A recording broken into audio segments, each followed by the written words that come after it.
The killer is white, aged between 30 and 45. He doesn't act on impulse, but plans his crimes in a very meticulous fashion. He doesn't have anything personal against the victims. That's why he covers their faces with mud, to make them anonymous. Why does he kill them if he doesn't have anything against them? For him, they're more of an image, a symbol.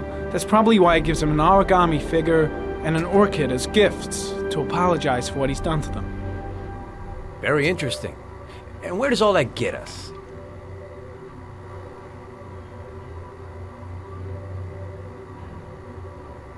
The best way of tracking a predator is to be familiar with his behavior. That may be true in novels, but there's a child's life at stake here. Continue, Jayden.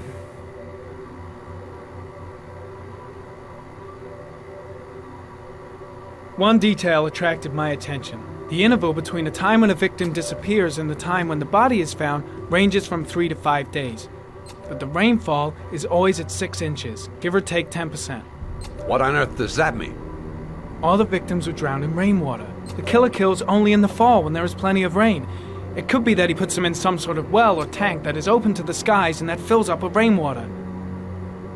The more it rains, the less time the victim has to live.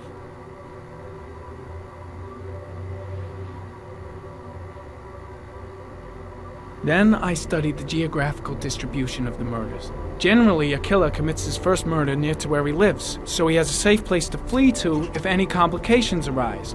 The more confident he becomes, the further he roams from his base. By analyzing the locations where the victims disappeared, I was able to isolate a zone where the killer might live.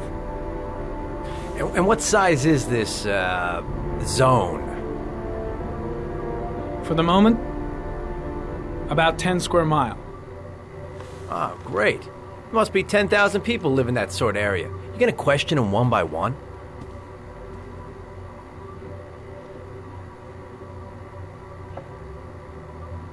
The more clues we get, the more we can reduce the zone. We can then cross-check it with our list of suspects and identify the killer. So what's next? There are 2 suspects whose psychological profile might fit and can be connected to the comfort zone. I'd like to question them. God damn it. We're wasting our time with this bullshit. The killer's out there somewhere, and we gotta get off our asses and find him. The killer is no ordinary murderer. He is intelligent, organized, and methodical. You won't find him by patrolling the streets. Tell me, Agent Jayden, did you get your vast experience on the job, or did you just fucking read about it in some school book? Your vast experience hasn't prevented 8 victims from being murdered. Fucking asshole! That's enough! You said it took 6 inches of rainfall before the victim died. How much time do we have left? If the weather forecasts are right, less than 72 hours.